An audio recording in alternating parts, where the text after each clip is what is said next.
Hello বন্ধুরা, আসসালামু আলাইকুম। আজকে আমরা চলে আসলাম রেস্টুরেন্টে। আমার সাথে আছেন বাবুল ভাই, রিফাত চাচা, নাহিদ ভাই এবং ছোট ভাই আজহার, বন্ধু কারুল ইসলাম এবং আরেক ছোট ভাই মহসিন এবং আমার প্রিয় মামু মোনাব্বি। তো আজকে দিনটাই আমাদের জন্য, যারা আমরা মুসলমান আছি, দিনের বেলায় খাবারের বৈধ দিন, কেননা আগামীকাল থেকে শুরু হবে মাহে রমজান।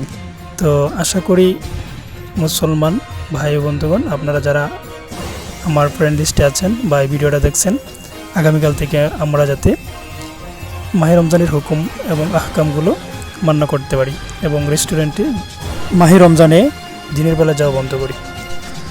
তো আপনারা যারা আপনাদের বন্ধুদের সাথে মিট করতে চান, আজকে করে নেন, আর যত ট্রিট আছে আজকে নিয়ে নেন। ধন্যবাদ সবাইকে। আসসালামু আলাইকুম।